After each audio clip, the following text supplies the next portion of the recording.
Good afternoon, students, and welcome to Chapter 3, which covers culture. And no, we are not talking about Cardi B's baby. Ha ha, dry joke. Chapter 3 is a little less content heavy because we've gone through a lot of different things with Chapter 1 and 2, and now we're settling into some of the things that we see within our society. So let's get started on it. Culture is ways of thinking, ways of acting, and material objects that go together to form a people's way of life. You see here that it can be divided into non-material culture, which are ideas created by society, or material culture, which are physical things created by society. I tend to talk about clothes a lot because just depending on the way you act and the way you think, your culture of clothes may look different from someone else's.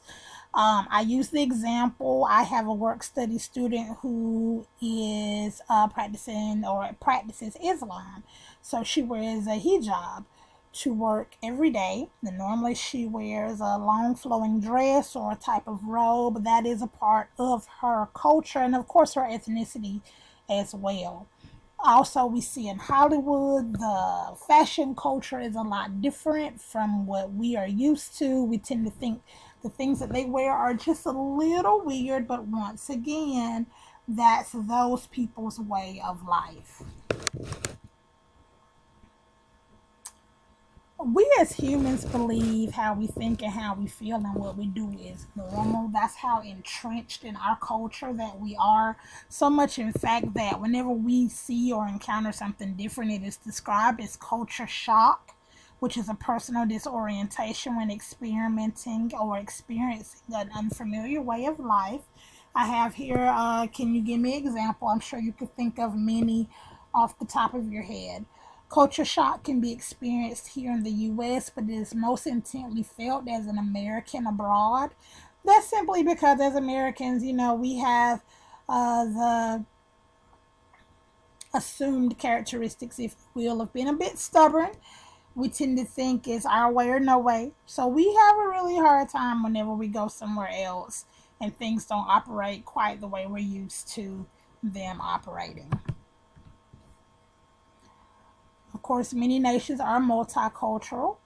People follow various ways of life that blend together. I'd like to think that America is a bit multicultural. There are many different people here with many different cultures.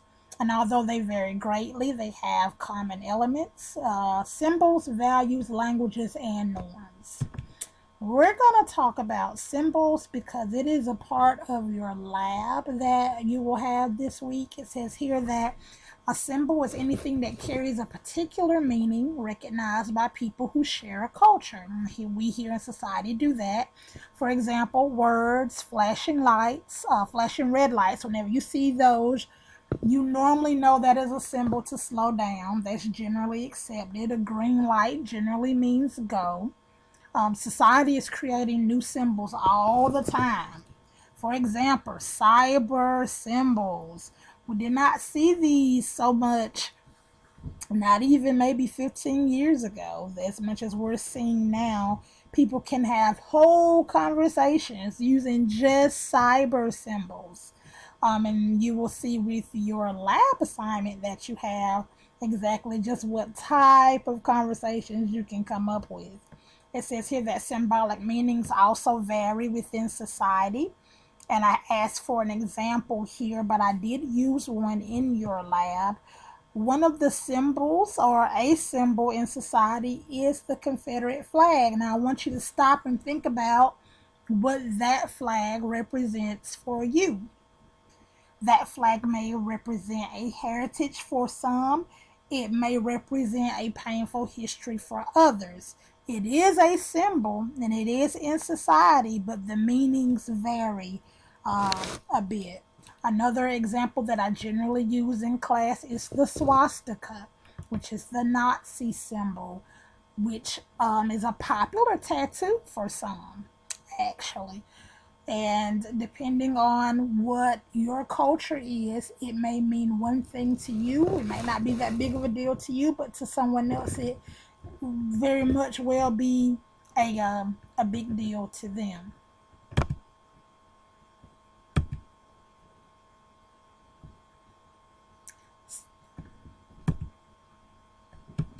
I'm gonna skip through some of these,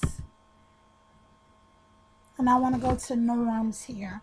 It says here that norms are rules and expectations by which society guides the behavior of its members.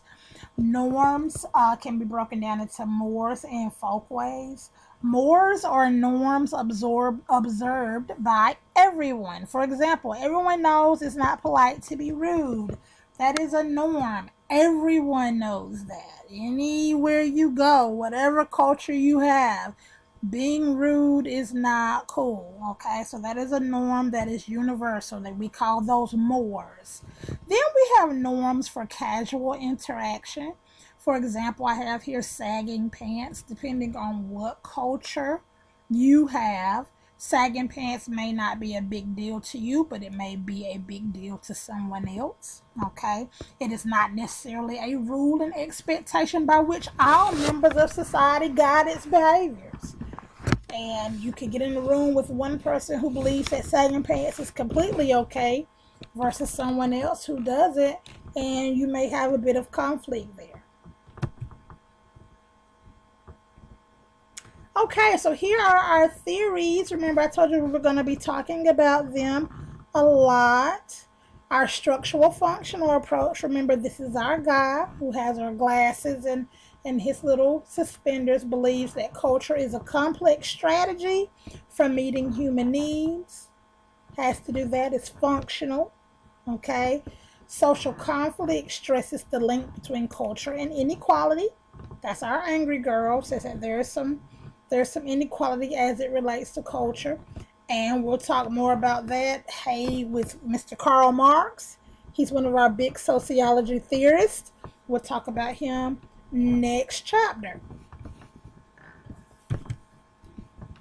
Okay, so at the end of this here, I have your lab activity for you.